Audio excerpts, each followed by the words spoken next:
Welcome back. So I didn't know whether to call this part 2 of the last video that you've watched on the channel, about the confidence in your mind, etc. But I had a viewer ask me, I self-judge myself a lot. And does that affect my mediumship? How does it affect my mediumship? So in this video, that's what we're talking about. So if you did watch the last video, you'll understand that repetition of 6 to 8 weeks and doing something very good and trying to be more positive, and you remap the mind in a way that it is more positive and more productive for you as the individual, then that very nicely leads into this video.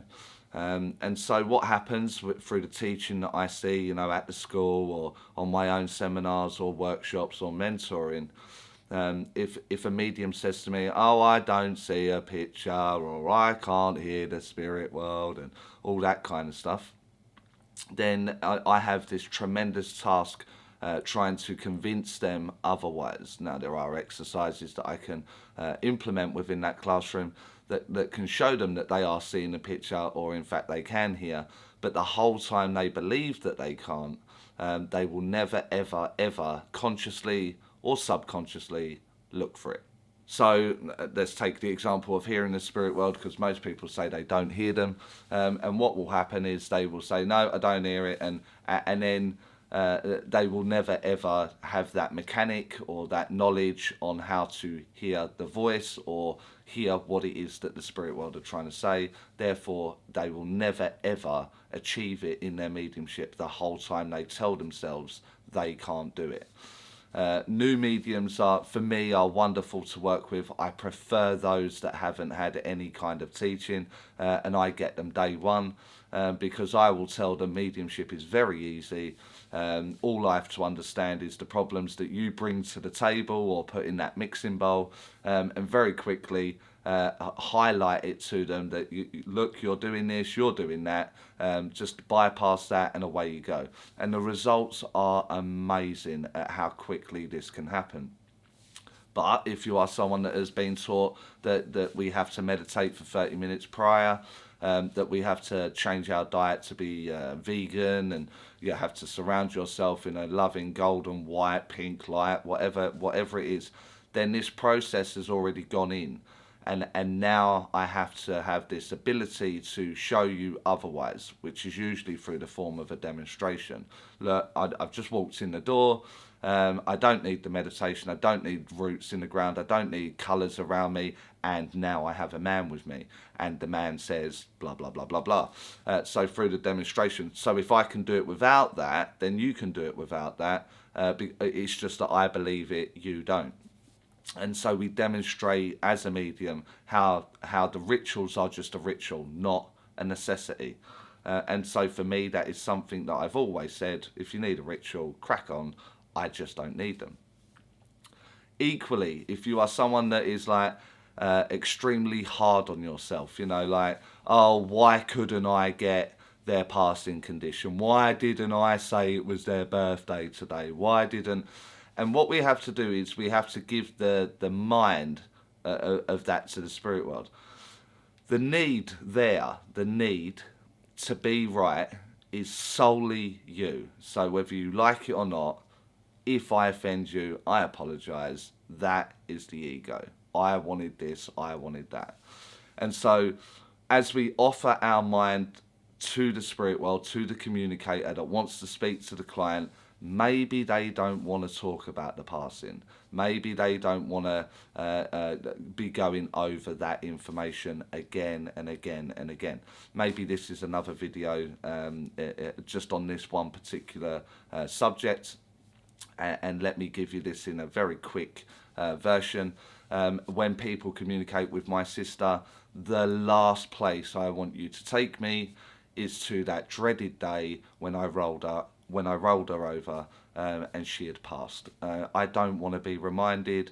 The things I want to be reminded of are her personality, what she did when she entered the room, how she made me feel, that the essence of her, not the day she died. And so a medium will sit there and go, oh, I didn't get how she passed, and I should have done this and I should have done that.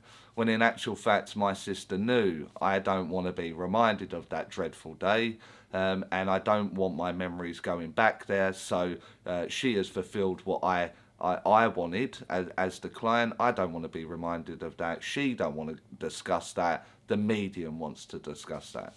And so we can't be too hard on ourselves when we don't achieve certain things.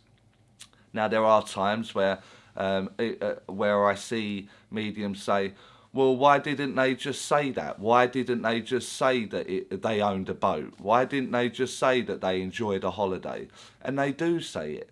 And they do give you it, but you won't say it. You don't give it off as the medium. And so if they did just show you a boat, in your head you're like, well, what does the boat mean? Why do I need to say a boat? What's the boat about? And so the way mechanically we adjust that so we're not so hard on ourselves is we move the energy. So as I work here with your father, I know I need to talk about the boat. And the client immediately, the body language, everything about him will be like, absolutely, I've been waiting for this bloody boat to turn up in his evidence. And as I say that, he makes me aware, or he shows me, or I need to discuss a boat. Then the next bit of information will come through. So I will say it, I will discuss it. And so what developing mediums are doing, they're going, well, why didn't you just give me a boat? Why didn't you just say about the boat? But they are saying about the boat, you're not discussing it, you're not saying it.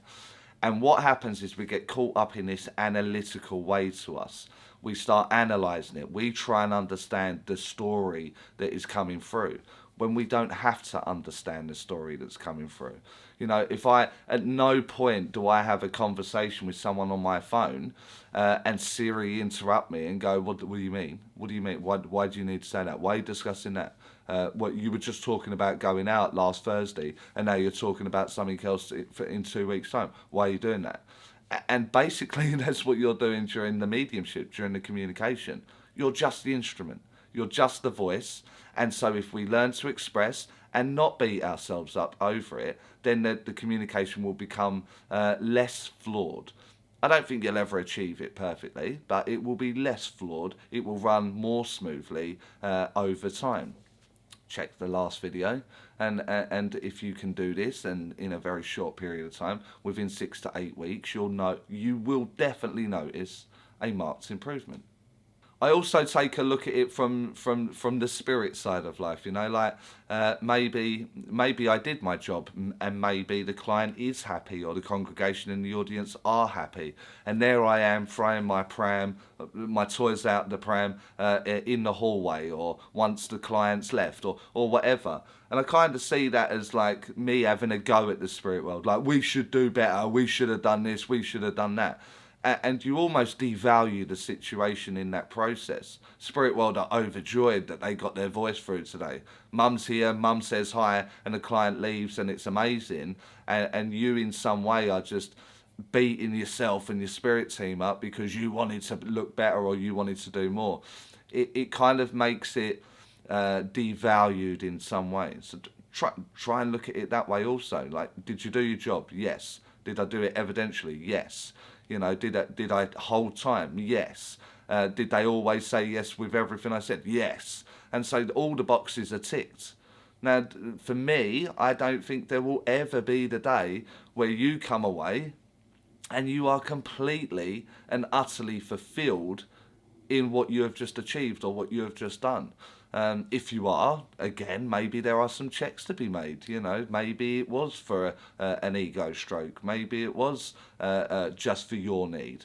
But these check boxes that I go through are very grounded, very black or white. So where I need to tell myself off, I tell myself off. You know, if I'm drawn to the month of January, you know, your dad's here and he draws my mind to the month of January, and in my head I had the 15th, but I didn't say it, then that's my fault. You know, the spirit world had given me it, and it was there for the client, and then afterwards you get your little bit of feedback. Maybe the client does want to talk to you and they go, yeah, it's his birthday on the 15th. You cannot claim that at that point. You cannot say that. Then I can tell myself off. Do you know what? I had the 15th. I wish I had said it. And so then I feel unfulfilled there. Then that's your bad. And that self-judgment is something that can maybe push you forward or strive forward. But self-judging yourself on a good reading, or delivering communication to a level or a quality, then you're just beating yourself up for the sake of beating yourself up. Now again, I'm going to revert back to the video that was last placed on the channel, and 6 to 8 weeks of beating yourself up now becomes your normal. And so it becomes normal to beat you up. It becomes normal to devalue communication. It becomes normal for you to have a go at the spirit team. And so I strongly advise that we critique ourselves constructively. Could I have done better? Possibly. But did I tick all my boxes? Absolutely. So I did my job. End of story. Move on. And that striving will then unfold for you and your mediumship. So for now, I think I'll wrap that one up there, and get onto more videos. So as always, thanks for watching. Like if you like, comment, get in the comments. You know that helps the channel, and slowly it's growing a little bit more every day. So thank you to everyone that is already subscribed. So click that subscribe button. If you aren't already, hit that little bell to be notified in your pocket or on your screen that I have uploaded another video. And I'll see you all next time.